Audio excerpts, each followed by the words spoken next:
¿Cuántas personas te rodean ahora mismo? Aunque estés solo, probablemente haya alguien en el cuarto de al lado, o a unos metros, o al otro lado de la pared. Ahora, imagínate que eso desaparece. Hay personas que han vivido años, décadas, sin que un solo ser humano supiera que existían. Una vida donde nadie pronunció sus nombres. Hoy voy a contarte 3 de esas historias. Y te advierto, la última ocurrió en una ciudad, en un edificio lleno de vecinos. Eso es lo que hace que sea la más aterradora. Antes de empezar, necesito que entiendas algo. Los seres humanos estamos diseñados para estar en contacto. No es una preferencia ni un rasgo de personalidad, es biología. Cuando el cerebro es privado de contacto humano durante suficiente tiempo, empieza a fabricar ese contacto por su cuenta. Genera voces, crea presencias, inventa compañía donde no la hay. Dicho de otra manera, la soledad extrema no solo rompe el ánimo, rompe la realidad. Los 3 casos que voy a contarte ilustran eso de 3 formas completamente distintas. El primero ocurrió en el siglo XVI, en una isla que los marineros llamaban Maldita. El segundo, en el año 2019, en un pueblo tranquilo de los Países Bajos. Y el tercero, en Valencia, España, en pleno siglo XXI. Empecemos. Junio de 1542. Un barco francés cruza el Atlántico con rumbo al Nuevo Mundo. A bordo viaja una joven noble llamada Marguerite de la Roque, junto a su pariente Jean-François de Roberval, uno de los hombres más poderosos de Francia, nombrado por el rey Francisco I como lugarteniente general de la Nueva Francia. Es una expedición de colonización, gloriosa, en teoría, pero durante el viaje, Marguerite hace algo imperdonable para la época. Se enamora. Se enamora de un joven que viaja en el mismo barco, y Roberval lo descubre. Lo que pasó entonces define perfectamente qué significa tener poder absoluto sobre otra persona. Roberval no se venga de una manera convencional. No decide engañarla, ni la encierra en el barco, ni siquiera la devuelve a Francia. Para él solo existe una opción: abandonarla. En la primera isla que avistan al llegar al continente americano, Roberval ordena que desembarquen Marguerite, su amante y la sirvienta de ella, una mujer normanda llamada Damienne. Les deja unos pocos suministros, un arma, algo de comida, semillas, y el barco se aleja. La isla tenía un nombre entre los marineros de la época. La llamaban la Isla de los Demonios. Los marineros del siglo XVI creían que esa isla estaba habitada por espíritus malignos. Por eso ningún barco se detenía allí. Por eso Roberval la eligió. Sabía perfectamente que nadie iría a rescatarlos. Y aquí hay algo que los libros de historia suelen omitir. Roberval tenía deudas, y Marguerite era coseñora de tierras y propiedades en Francia. Su muerte le convenía económicamente. No fue un castigo por un romance, fue una condena a muerte disfrazada de moralidad. Los primeros meses eran 3, luego 2. Marguerite estaba embarazada cuando la abandonaron. Dio a luz en la isla, sola, sin médicos, sin más ayuda que su sirvienta. El bebé murió poco después. El frío, el hambre, el aislamiento. Las condiciones eran incompatibles con la vida de un recién nacido. Luego murió su amante. Luego murió Damienne. Y entonces Marguerite se quedó completamente sola. Piénsalo un momento. Estás en una isla que el mundo cree maldita. Has cavado 3 tumbas con tus propias manos. La de tu bebé, la de tu compañero, la de tu sirvienta. No hay barcos, no hay voces, solo viento, animales salvajes y el sonido del océano recordándote que estás en el fin del mundo. ¿Cuánto tiempo aguardarías antes de rendirte? Marguerite aguantó meses, tal vez más de un año sola. Cazó animales para comer, resistió el invierno ártico y esperó. Finalmente, unos pescadores vascos que navegaban por la zona avistaron humo en la isla. Se acercaron y encontraron a una mujer que, según los relatos de la época, les resultó casi irreconocible como ser humano civilizado. La rescataron, regresó a Francia, se instaló en un pueblo de Aquitania y vivió una vida larga, y su tío, Roberval, no recibió castigo alguno. Era demasiado poderoso. Conocemos esta historia gracias a que la reina Margarita de Navarra la incluyó en su famoso Heptamerón, una colección de relatos publicada en 1558. Sin ese libro, la historia de Marguerite habría desaparecido completamente, como tantas otras historias de mujeres castigadas por atreverse a vivir. Lo que más perturba en este caso no es la soledad en sí, es la frialdad del abandono. Alguien decidió con total deliberación que Marguerite merecía morir sola en una isla maldita. Y lo consiguió. Octubre del 2019. Un hombre entra a un bar en el pequeño pueblo de Ruinerwold, en el norte de los Países Bajos. Tiene pelo largo enmarañado, barba descuidada, ropa vieja. Mira alrededor con los ojos de alguien que no sabe bien qué es lo que está viendo. Pide 5 cervezas. Y entonces le dice al dueño del bar que se escapó de su casa, que lleva 9 años encerrado y que necesita ayuda. El dueño del bar llama a la policía. Lo que la policía encontró al llegar a la dirección que el joven les dio superó cualquier cosa que pudieran haber imaginado. La granja estaba a 5 kilómetros del pueblo. Desde la carretera no se veía, estaba rodeada de árboles y vallas. Las imágenes del dron mostraban un pequeño huerto, algunos animales, montones de plásticos azules, aparentemente normal. Pero dentro, en habitaciones improvisadas en el interior de la vivienda, la policía encontró a 6 personas, un hombre mayor y sus hijos, de entre 18 y 25 años. Ninguno estaba registrado en el ayuntamiento, ninguno había ido a la escuela. Para el mundo oficial no existían. Llevaban encerrados desde 2010. Y no lo vivían como un secuestro, lo vivían como una salvación. El padre se llamaba Gerrit Van, era un hombre profundamente religioso, o al menos eso era lo que decía de sí mismo. Su visión del mundo era simple y absoluta. En 2010, el planeta había sufrido una gran purificación espiritual, el mundo exterior había dejado de existir, la familia era lo único que quedaba en pie, esperando el nuevo tiempo. Una nueva era que estaba por llegar. Sus hijos habían crecido creyendo eso, literalmente. Para ellos, salir de la granja no era huir hacia la libertad, era adentrarse en un mundo que ya no existía. Era peligroso, era incomprensible, era el fin. Habían sido educados con textos religiosos, con las predicciones del padre, con el miedo. La granja no era una prisión con rejas. Era una burbuja mental perfectamente construida. ¿Cómo se escapa de una prisión que existe dentro de tu propia cabeza? El hijo mayor lo hizo. No sabemos exactamente qué lo impulsó. Tal vez una grieta en la fe. Tal vez el instinto de supervivencia que ningún adoctrinamiento puede apagar del todo. El caso es que salió y llegó a ese bar y pidió 5 cervezas, porque era lo primero que se le ocurrió hacer en el mundo real. Cuando los investigadores avanzaron, el caso se volvió todavía más oscuro. El padre no era el único responsable. Junto a él vivía otro hombre, Joseph, un extraño sin relación familiar con la familia, de 58 años que también fue arrestado. Y la fiscalía reveló algo más. El padre era también sospechoso de abuso sexual a 2 de sus hijas mayores, que habían huido de él años antes y que no se encontraban en la granja cuando todo salió a la luz. 9 hijos en total, 6 en la granja, 3 que habían escapado antes y cortado todo contacto. El padre falleció antes de que llegara a celebrarse el juicio completo. Lo que más me cuesta procesar en este caso es el alcance del daño psicológico en los hijos que crecieron allí. Algunos pudieron adaptarse con ayuda a la vida moderna, pero para ellos el mundo real era lo extraño, el encierro era lo conocido. ¿Cómo construyes una vida cuando no tienes ningún modelo de lo que esa vida debería ser?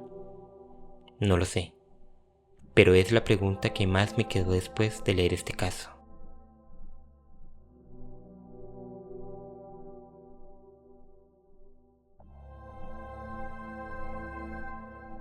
Quiero que pienses en tu edificio o en tu calle. ¿Sabes quiénes son tus vecinos? ¿Sabes sus nombres?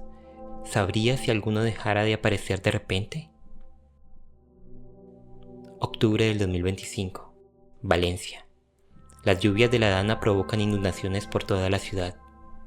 En un edificio del barrio de la Fuensanta, Rafael, el vecino del piso de abajo, nota que de su techo cae un líquido oscuro y con un olor insoportable. Llama a los servicios de emergencia. Suben al piso de arriba. Las llaves estaban puestas por dentro. Cuando entran, encuentran el cadáver momificado de un hombre. Llevaba muerto aproximadamente 15 años. Su nombre era Antonio Famoso. Había nacido en 1939. Trabajó toda su vida como albañil. En 1990 se separó de su mujer y tomó una decisión que, vista desde fuera, resulta casi imposible de entender. Renunció a la custodia de sus dos hijos, que tenían 13 y 14 años, y decidió desaparecer de sus vidas por completo. A partir de ese momento, Antonio empezó a desaparecer también del resto del mundo. No de golpe, gradualmente, como alguien que va apagando las luces de una habitación, una por una hasta quedarse en la oscuridad total.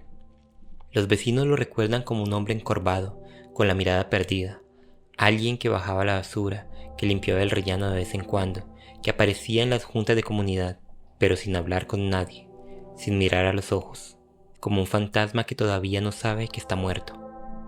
Un día dejó de aparecer. Nadie preguntó qué había pasado. Algunos pensaron que se había ido a una residencia de mayores. Otros ni siquiera se dieron cuenta de su ausencia. El vecino de más de 80 años que llevaba 4 décadas en la finca de al lado lo dijo sin rodeos cuando le preguntaron. Me deja perplejo. No tengo idea de quién era. Eso es lo más aterrador de todo. No el cadáver, no los 15 años, sino el hecho de que nadie, ni un solo ser humano en esa ciudad, en ese barrio, en ese edificio, echó en falta a Antonio Famoso. ¿Cómo es posible que nadie lo notara durante tanto tiempo? Hay una respuesta técnica. Sus recibos y facturas se pagaban de forma automática. La electricidad, el agua, el gas, todo seguía al día. Para el sistema, Antonio Famoso estaba vivo. Y como el sistema decía que estaba vivo, nadie investigó más. Pero hay una respuesta más incómoda.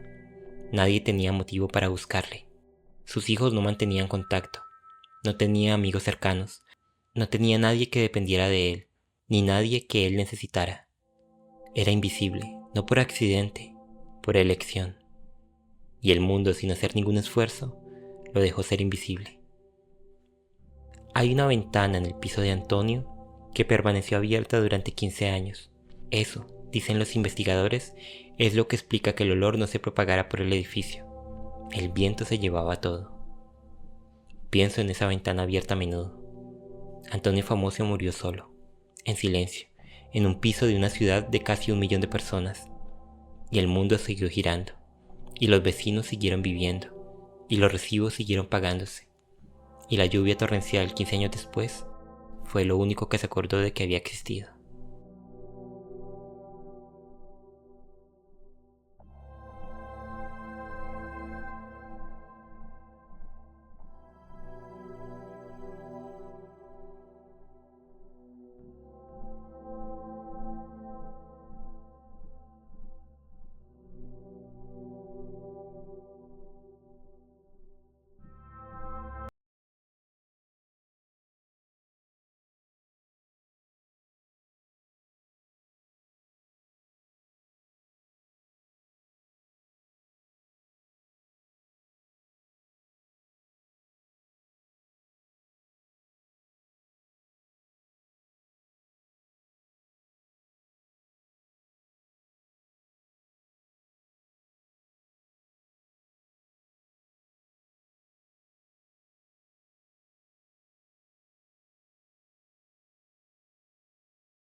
Quiero que pienses en tu edificio o en tu calle.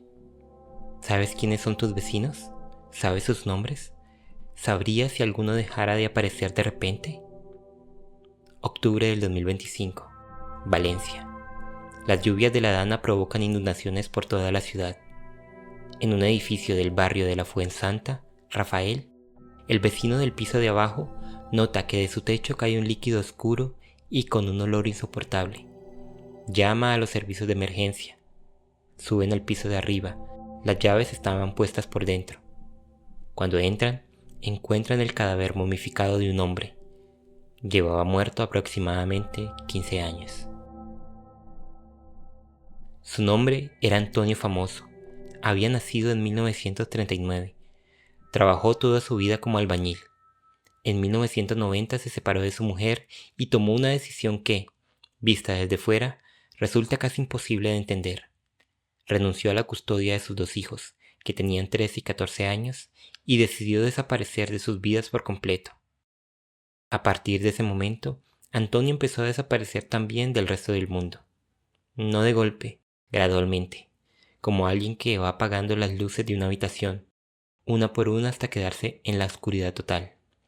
Los vecinos lo recuerdan como un hombre encorvado, con la mirada perdida, alguien que bajaba la basura, que limpiaba el rellano de vez en cuando, que aparecía en las juntas de comunidad, pero sin hablar con nadie, sin mirar a los ojos, como un fantasma que todavía no sabe que está muerto. Un día dejó de aparecer. Nadie preguntó qué había pasado. Algunos pensaron que se había ido a una residencia de mayores. Otros ni siquiera se dieron cuenta de su ausencia. El vecino de más de 80 años que llevaba 4 décadas en la finca de al lado lo dijo sin rodeos cuando le preguntaron. Me deja perplejo. No tengo idea de quién era. Eso es lo más aterrador de todo. No el cadáver, no los 15 años, sino el hecho de que nadie, ni un solo ser humano en esa ciudad, en ese barrio, en ese edificio, echó en falta a Antonio Famoso. ¿Cómo es posible que nadie lo notara durante tanto tiempo? Hay una respuesta técnica. Sus recibos y facturas se pagaban de forma automática. La electricidad, el agua, el gas, todo seguía al día. Para el sistema, Antonio Famoso estaba vivo. Y como el sistema decía que estaba vivo, nadie investigó más. Pero hay una respuesta más incómoda. Nadie tenía motivo para buscarle. Sus hijos no mantenían contacto. No tenía amigos cercanos. No tenía nadie que dependiera de él, ni nadie que él necesitara. Era invisible, no por accidente, por elección. Y el mundo, sin hacer ningún esfuerzo, lo dejó ser invisible. Hay una ventana en el piso de Antonio que permaneció abierta durante 15 años. Eso, dicen los investigadores, es lo que explica que el olor no se propagara por el edificio. El viento se llevaba todo. Pienso en esa ventana abierta a menudo. Antonio Famoso murió solo, en silencio, en un piso de una ciudad de casi 1 millón de personas. Y el mundo siguió girando, y los vecinos siguieron viviendo, y los recibos siguieron pagándose.